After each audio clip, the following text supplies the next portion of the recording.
صاحب کو کس طرح کا ان کا شاہ صاحب کا کردار کے بارے میں کوئی ایسا اسٹیٹ میں آدمی نہیں ہے جو نہیں جانتا ہے.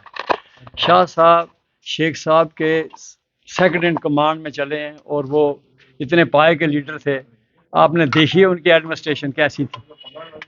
جب شاہ صاحب پاور میں آئے تو ریاست جموں کشمیر کو پہلا ڈپٹی چیف منسٹر جموں کا دیا ڈی ڈی ٹھاکر صاحب شاہ صاحب نے دیا, اور پہلا ڈی جی پی اگر دیا تو شاہ صاحب نے دیا, وہ دیا ایم ایم کھجوریا.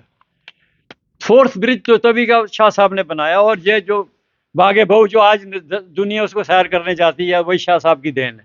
اور شاہ صاحب نے ایک ہی اسٹروک میں 13,000 آدمی پکا کیا اور 13,000 کیجویلٹی کو بھی پکا کیا, اور 60,000 آدمی اور تیار تھا لانے کے لیے.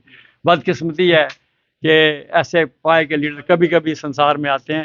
بعد میں اندرا جی کے سیشن کے بعد گورنمنٹ کو فال کر دیا گیا, وہ آپ کو سارا پتہ ہے.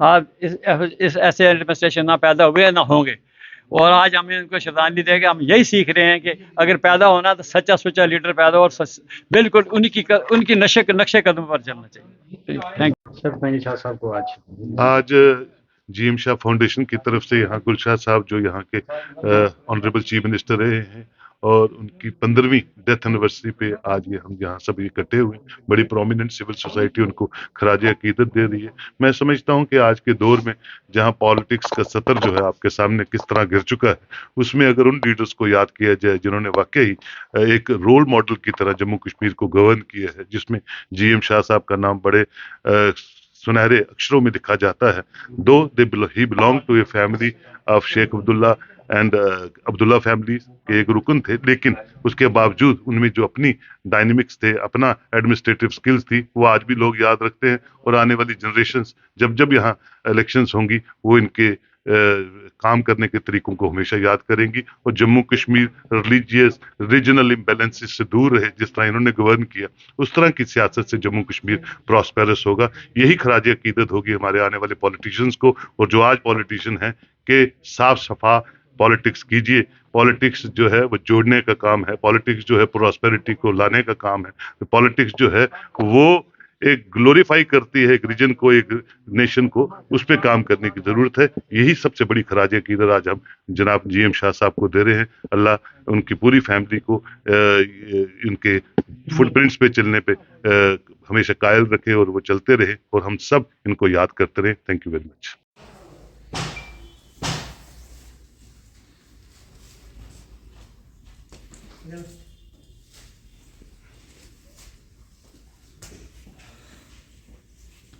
اور اقتصادی حقوق کی لڑائی لڑتے رہے.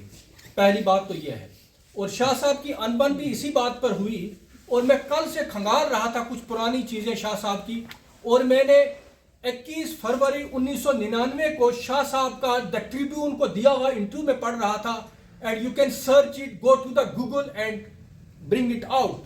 21 فروری 1999 کو شاہ صاحب ٹریبیون سے انٹرویو دیتے ہوئے یہ کہتے ہیں کہ دلی جس طریقے سے پائے حقارت سے جموں کشمیر کے سیاستدانوں کو یوز اینڈ تھرو کرتی رہی ہے, اور آج بھی 75 سال سے یہ مسئلہ لٹکا ہوا ہے.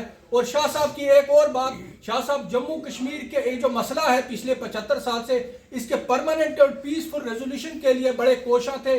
انہوں نے انٹرا ریجنل کانفرنس کی بھی تجویز رکھی تھی, جس میں گلگت بلتستان, اس پار کا کشمیر ویلی اور جموں کو اکٹھا کر کے. اور شاہ صاحب کے اسی انٹرویو میں وہ یہ کہا گیا کہ ہمیشہ اسلام آباد اور دلی نے آپس میں بات کی, لیکن ہمیشہ جموں کشمیر کے عوام کو اس میں شامل کبھی نہیں کیا گیا. اور شاہ صاحب کی یہ وارننگ ان انٹرویوز میں موجود ہے کہ جب تک نئی دلی اور اسلام آباد جموں کشمیر کے عوام کو اپنے ساتھ لے کر اس مسئلے کا حل نہیں نکالتے, تو یہ جو ہے آج بھی یہ ایک ناسور کی طرح, آج بھی 75 سال, یہ 1999 کا انٹرویو ہے, آج ان کو گزرے ہوئے 15 برس ہو گئے ہیں, اور آج بھی دلی والے یوز اینڈ تھرو کی پالیسی جو ہے وہ اپنائے ہوئے, کبھی کسی کو آگے لاتے ہیں, پھر تھوڑا سا یوز کر کے اس کو ڈسٹ بن میں پھینکتے ہیں, پھر دوسرے کو, اور یہ پالیسی چلتی آ رہی ہے, اور جموں کشمیر کے لوگ سفر ہو رہے ہیں.